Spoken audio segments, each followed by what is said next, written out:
All right. You saw the thumbnail. You saw the title. You know what we're talking about here. There are a lot of gold farms running around for Occult Crescent at the moment, using 6 warriors, 7 warriors, however many warriors. People are a little warrior crazy right now. However, I'm going to introduce to you today, along with some friends of mine. We've been working on a completely different strat. There are still warriors involved for those of you who are crazy about warriors, but a completely different strategy that we've jokingly called the Ninja Warrior strat, if anyone gets the joke. Anyways, we move on. So I'm going to explain how it works, probably find some footage and put in the background of us running it. We've been doing a lot of testing with it. We're not completely done with testing it. There are still things to iron out, as well as alternative options for main classes that we have not 100% tested, but I wanted to get this done, finished, and out so people can use it. Okay, first, requirements.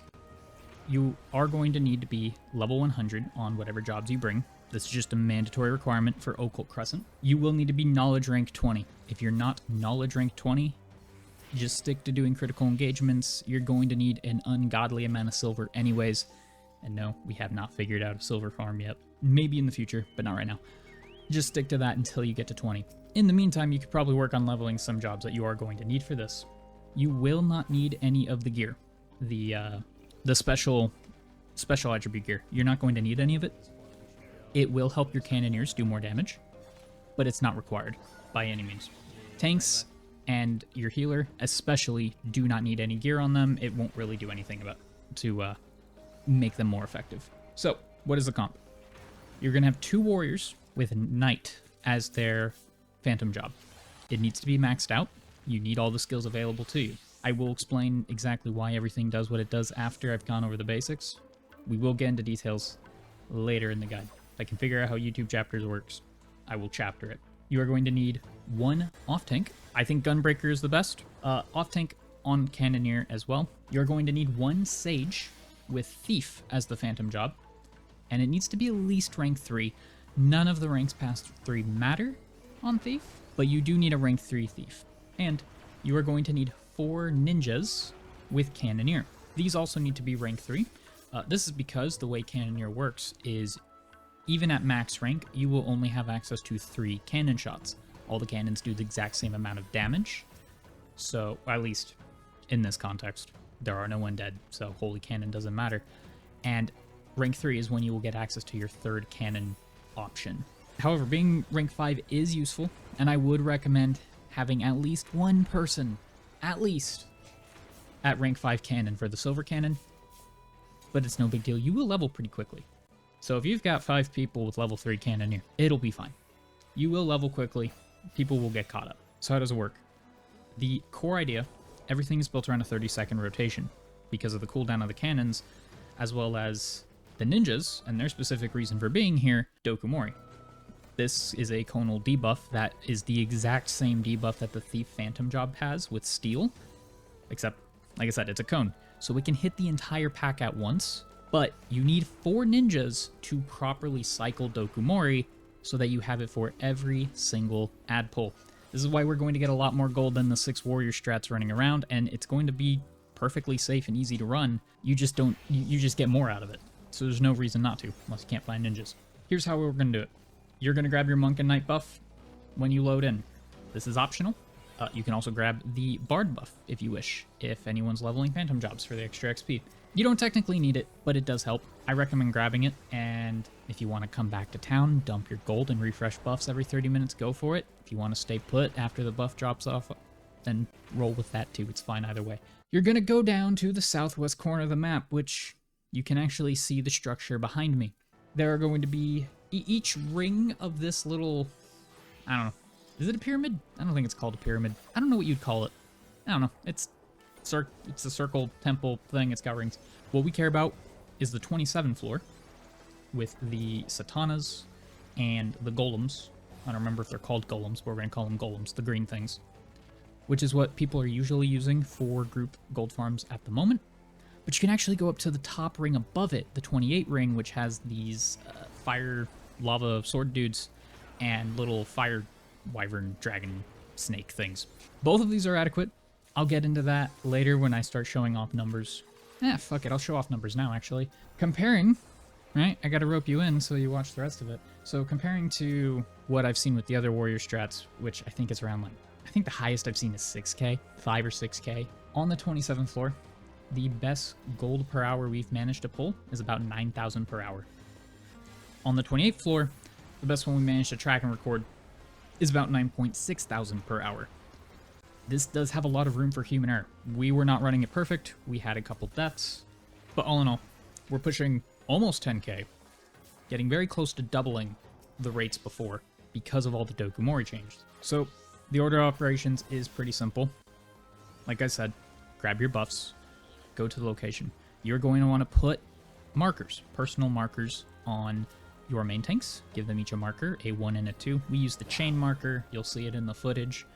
And then give each of your ninjas a number, 1 through 4. This is going to assign these players to when it is their turn, when it is their pull, to do their design job, their specific job that they need to do.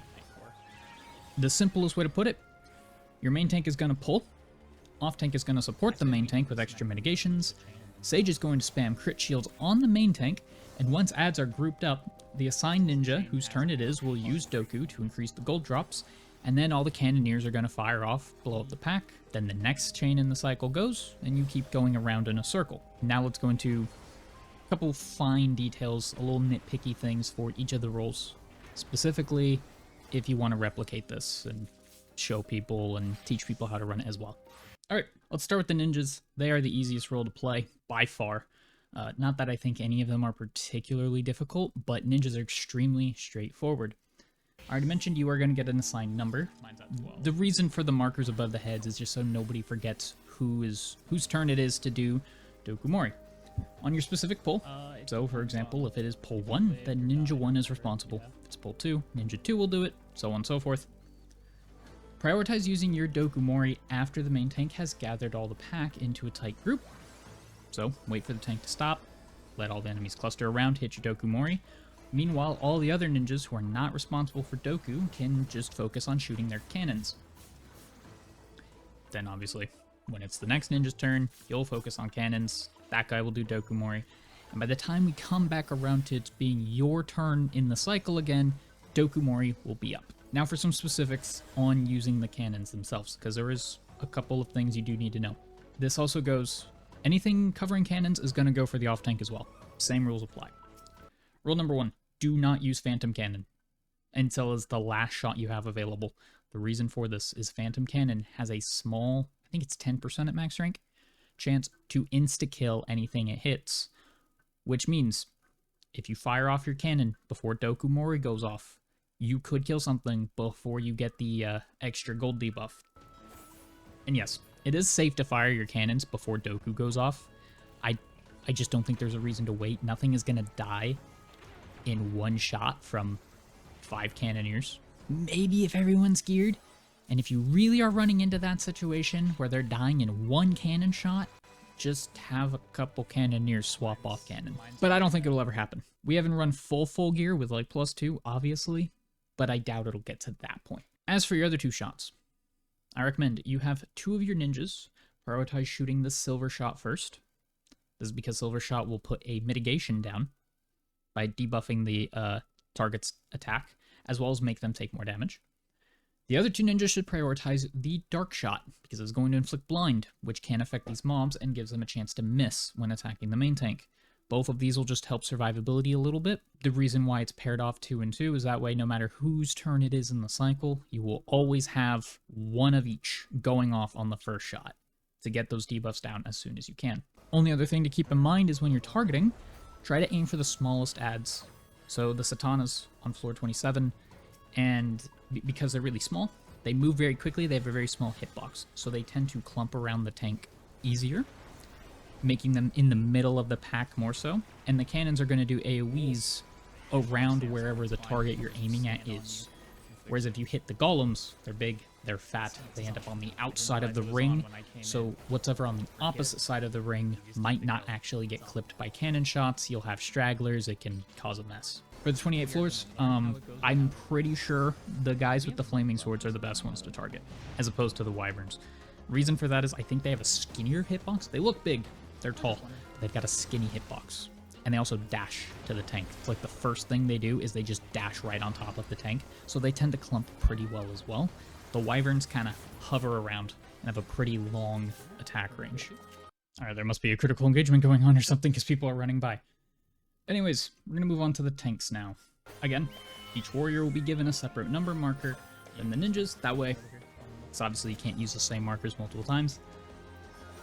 That way you know who's responsible for what. Tanks are going to operate on 2 different types of pulls while alternating. It'll make more sense when we talk about it. You're going to have mitigation pulls. You're going to have night pulls. And they'll alternate as such. Pull 1, Tank 1 will use their mitigations. Pull 2, Tank 2 will use their mitigations. Pull 3, which will be paired with Ninja 3. Tank 1 will use their night mitigations. And pull 4, Tank 2 will use their night mitigations. By the time you come back around to pull 1, all of your big mitigations for your class, for the warrior, should be up and ready to use. By the time you get back around to pull 3, all of your night cooldowns will be back and ready to use. Now, here's how you're going to do your pulls. For the mid pulls, make sure your stance is up and pop sprint. You're going to use Tomahawk and Provoke to grab mobs while trying to keep your distance. Don't forget, distance as well as sprint is a mitigation in its own way. If you've never pulled mobs in a dungeon before and you're just playing warrior for this, then this will be kind of new to you. If you have played dungeons though, you probably already know by now, sprint is a mitigation. If they can't reach you with an auto, they don't do any damage. After you grab about 2 to 3 mobs, you're going to want to pop Rampart and continue pulling the remainder of the pack. At least 6 or so, but 8 or 9 is ideal. Though some stretches of empty space may not let you get that big of a pack, because if you go too far, you may pull for too long and start losing ads who start retreating, and it can become a little bit of a mess. After you've grabbed the last mob you decided to pick, pick your stopping point, you're going to pop Damnation, group the ads together. I would personally recommend you kind of circle them around in a ball. Circle the wagons, if you will. Press your Bloodwetting, Thrill of Battle, Equilibrium, and spam your AoE combo while you wait for cannons to wipe the pack. Be ready to click home gang if things go sideways, if you notice you took way too much damage, if you're sitting at 20% health and think you're going to explode. Ideally, you will not have to use home gang often, but it is there in the event of an emergency. For the night pulls, it is identical to your mitigation pulls, but you will use Bloodwetting instead of Rampart to start it off, as it will not be available to you. When it comes time to group ads, you're going to pop both of your night mitigations, so the max rank one, that's like a Suedo invuln, as well as the stupidly huge 90% mitigation. For those who don't know, by the way, just to kind of paint a picture for you, Tank LB3 is 80% mitigation. That's an LB3. Yeah, so the night mitigation alone is absurd, and it will keep you alive. I haven't gotten to main tank yet, because we've only been testing with warriors, and I don't have a warrior leveled. But from what my tanks have been telling me, mid pulls are the riskier ones, the ones they're more likely to die on. Night pulls are basically baby mode easy, and you could take a nap. Only other thing to note is to be very wary of the Duolahans that spawn at night, the big armored guys with swords. Even though they are sound aggro, and if they sound aggro to you because you walk past them first, they only barely are on your enmity list. This is because your stance will not actually affect the sound aggro gained. So the very first person to shoot a cannon at that Duolahan is immediately going to rip aggro from you. It's going to run out of the pack. It's going to cause a mess. Always throw a Tomahawk or Provoke every single ad you're going to pull, including Duolahans. It may seem like a free pull where you don't have to spend a cooldown, you can just walk by it, but it will not work. As for the main tank who's not in charge of pulling, there is one little tech you can do. You don't have to do it. I wouldn't recommend doing it if it's your first time tanking it and you're not used to swapping, because you forget to swap back to night, you will have a hard time on night pulls if you forget to swap to night. But what you can do is, if you are not the pull tank, you could swap to Chemist, stay out of combat, don't put any mitts down, don't try to support your other tank, just select your other tank and keep your keep your cursor over the revive button, so in the event the tank goes down, you can instantly bring him back up. And because you're not in combat, should everyone wipe, you will be safe. Ads won't lock onto you. It just makes the worst case scenario recovery still possible without having to sit there and call and shout chat for someone to come pick up your whole failed gold farming group. Let's move on to the Sage. It's going to be pretty simple. You're going to cast Vigilance between pulls. This can only be readied outside of combat, and this is going to give you a very significant, I believe it's 60% crit boost. If you've never played healer before and you don't know this, you can crit your shields. Crit shields are basically double the shield, I think. And you're going to see in some of the footage, if you pay attention and you look at the little yellow bars above the tank's health bar, sometimes it's bigger than the actual tank's health bar itself. The whole purpose of having the Sage with this crit buff with these massive shields is this is going to be your buffer and your safety net from lag, from weird server ping, from the occasional Final Fantasy XIV spaghetti code jank where the enemy hits you with 3 auto attacks for some reason in one swing. No other real method we've tried has been as safe as this without the massive Sage shield just keeping you alive. As for the details, you're going to use Phantom Sprit as needed to keep up with the main tank and stay within casting range. Be careful of the Dualahans when they are out at night, because sound aggro can grab you. So if you see a Dualahan, stay on the opposite side of the street. Let the tank do his thing. Your primary job is going to be to spam Eucrasian Diagnosis on the main tank. Now you should probably wait for the main tank to pull 2 or 3 mobs first before hitting your first shield. So usually when the tank decides to hit Rampart. This is because the Vigilant buff actually triggers when you enter combat. So it will not affect the first shield, only the second one. And it only lasts 20 seconds, which is not the longest of time. And you really want those fat shields during the most dangerous part of the pull, which is right at the end. Also, if you're new to Sage and a little unaware, make sure you press Lucid Dreaming off cooldown to keep up with MC sustain, along with spending your Adder's Gall charges. Crescent, Zoe, and Philosophia should be reserved for the mid pulls, which would be pulls 1 and 2, since they do boost your shielding output, and those are the more dangerous pulls for the tanks, like I said earlier. Other than that, it's pretty straightforward. Alright, off tank. This will be the one that'll be easiest for me to explain, because this is one I've been actually playing a lot. The rest I've just been going off of notes given to me by the rest of the people in the group. They're awesome, by the way. So your main job as the Gunbreaker, as the off tank, is going to be the safety net of the team in case things go wrong. Also, you're going to provide extra cannon fire. Oh, look, a critical engagement. And extra cannon fire, as well as extra mitigation to the main tanks on the more risky pulls. So what you're going to do, try to stay somewhat closest to the main tank, at least within casting range while he's doing his pull. And use your, what's it called, Heart of Corundum on your main tank to give it a little extra shield, as well as a burst heal. If they get chunked low, they immediately get a nice heal bump, which can be very nice. This is why I think Gunbreaker is the best off tank. Now, after that, you don't have to do anything during the pull. Wait for everything to group up. Then, try to position yourself between the ads, the group, and everyone else. In the event that the main tank dies, your goal should be to immediately hit your stance and step into that pack. Hit your invuln, as well as keeping your cannons up. Hitting stance and invuln are OGCDs, so even if you just fired a cannon, you should be able to weave both in and then fire your next shot. This will grab all the aggro, hopefully keep everyone close and clustered, and staying in a tight pack. That way the other cannons can still clear them. Tank can be picked up after the pull is wiped. If your invuln runs out, then you should have all of your mitigations to cast. You have Rampart, you have Reprisal. You probably have Corundum up, though ideally I try to avoid using that unless I absolutely need to. You'll have, I think it's Nebula. Is it called Nebula? I think it's called Nebula. You'll have the big 120 mit. Use all your buttons. Also, I might as well mention, not an off-tank specific thing, but this does go for everyone with a cannon.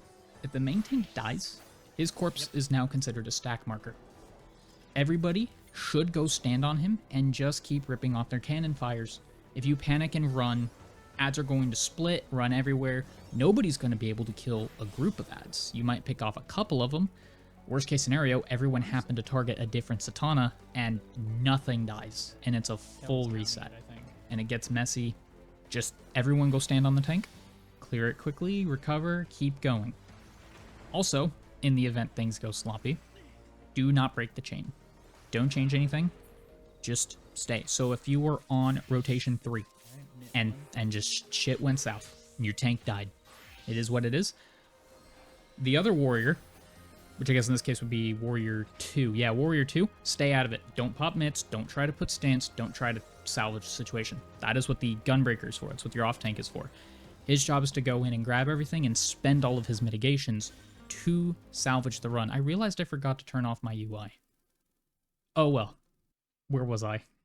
Yes, it's not the main tank's job to interfere. It is your off tank's job to interfere and spend all of his mitigations. That way, you can immediately go in. Like I said, if pull 3 is a wipe and you have to recover, just immediately start on pull 4. And then go back to pull 1. And then back to pull 2. That way, if you look at your chat log, you will see, you know, which was the last pull you just did. It stays simple. No one gets confused. No one's get lost. Everyone knows what their assignment is at any given time. Oh, one other thing regarding mitigations. If your tank ever calls out that it might be a risky pull, that it might be a risky pull, or that he's missing a certain mitigation because he fat-fingered it or something, you do have access to Reprisal and Heart of Light. I kind of reserve those for those opportunities when we might need a little extra layer that I'll pop it. Otherwise, I just hold them. And that's basically everything you really need to know about how the strat works and functions. I'm going to go over a couple more random tidbits and details about how the strat works, the mechanics behind it, and a couple of things we've had in mind that may have not been fully tested. First off, the way the chain stack works. If you're curious, the chain bonus for gold does cap at 30. Yes, you do get a bonus for your chain on how much gold you get, but it stops at 30. However, every kill past 30 has the maximum chain bonus applied to it, so the further you can stretch that out, the better it is for you. That being said, because we are built around a 30-second timer, you're going to cap out at around 50. Once you cross the 50 threshold, I believe the timer drops down to like 20 seconds on the timer, so you have to kill another ad, and so you're not going to maintain it. On that note, at least with our testing, it appeared that bigger pulls were much more valuable than actually trying to focus on holding the chain. If you can do both, then even better. But prioritize larger pulls of 7 to 9 mobs rather than going for smaller pulls of 4 to 6 mobs and trying to keep your chain as high as possible. You get more gold per 30 seconds killing multiple mobs as opposed to relying on the chain, if that makes any sense. Another thing to note is without gear, 5 cannoneers are absolutely required. You will not have enough damage to actually wipe a full pack. However, once you do start to get gear on the cannoneers, tanks and sages don't help with this, but once your cannoneers start to be geared, as well as having high mastery ranks, so a lot of jobs maxed out, phantom jobs maxed out that is, you can actually drop one of the cannons and allow someone to XP farm. Maybe in the distant future with full +2 gear and level 12 mastery, might be possible to drop to 3. I'm not confident in that. There might be a follow-up at some point. If that is possible, it is something I want to discover, but we obviously don't have the resources to know that right now. That being said, you could also have one of the ninjas drop cannon, and then keep an off-tank and 3 ninjas on cannon. You could have the off-tank drop cannon, 4 ninjas could stay on it. If one of your tanks is really geared, your main tanks, they could even swap cannon when it is not their pull. I wouldn't do this if they're not experienced with this yet, because again, forgetting to put Knight back on could get you killed. The only party member that really cannot afford to swap jobs, unfortunately, is the Sage. Instead, you would have to probably have your Sage swap to a Ninja, and a Ninja swap to a Sage or something, but whoever's actively playing Sage also actively has to play Thief the entire time. There's no way to make up for that. They need that crit boost for the big shields. I mentioned before that the 27 ring, where people are usually doing gold farm spots, but there's also the 28 ring. The gold rates are pretty comparable. They are pretty close. I'll probably put them back on the screen again. However, the really nice thing about this is it means at least 2 parties can share an instance. Maybe 3. Maybe 3 parties can share an instance. The 28 ring is too small. With the big pulls, we were going in a perfect loop around the 28 ring and watching our respawns happen right in front of us just in time. The 27 ring, however, is a bit bigger, right? So it's a larger circle. Theoretically, and I've not been able to test this, I'd have to get a whole second party in order to accurately test this. Again, stuff for a follow-up video. But in theory, you could have one party start north, one party starts south, and both parties move either clockwise or counterclockwise. But as long as you're both going the same direction, then theoretically, maybe, by the time north gets south and south gets north, the respawns have hit, and you just keep going in a circle. So maybe 3 parties can share an instance. Don't know yet. Something to think about, something to try. If you find out that there's already 2 parties there, we'll give it a go. Last thing I should mention, for ease of use and to help everyone know what they're doing, I did make a set of macros to use. You just put it on a bar somewhere, click it, and it will send a call out to party chat specifically. This is just a really, really easy way to keep track. That way everyone can look. No one's got to remember it in their head. You see it's pull 1, mit 1, or tank 1's going to mit. I don't remember exactly what I put in the macro. And then ninja 1. When it's pull 3, it says ninja 3. It says that tank 1 is going to night mit. And that's about it. This is different than how I've made my other videos. Usually I have like a whole script going on and everything. I'm just reading off of a set of notes we've kind of compiled as a group, as opposed to actually writing up a script. So it's a little rambly, it's a little yappy, a little disorganized, but I'm doing my best. I wanted to get this out so people could use it sooner rather than later. Like I said, definitely open to doing a follow-up. There are still things we want to test. Big ones being using other tanks instead of warriors as the main tank. Couple other things in mind. Scholar, the other barrier healer, might be comparable to Sage. Obviously worth a test. If I do a follow-up, I'm going to try and have all these things figured out and include it. And I think that's about it. I hope you enjoy. Enjoy all your extra gold. Go buy ciphers for the Fork Tower. Go buy glamour. Go buy upgrade materials for your gear. Do all that stuff. And big thank you to the people who actually helped me do all this testing from the cafe Discord. If you're a fan of field operations like Occult Crescent, or want to try Eureka or Bozia, and you haven't done those before, a lot of really cool people. It's where I got my first BA clear for the orb mount. Worth it. They're hosting a lot of Fork Tower stuff these days. I bet all the field op Discords are. But if you're on Crystal and you like Occult Crescent and you want to get into Fork Tower, I'll put a link to the Discord in the description of this, probably. But go check them out. They're super awesome people. Except for you, Bimbim. Take a goddamn shower, Stinky. Until next time.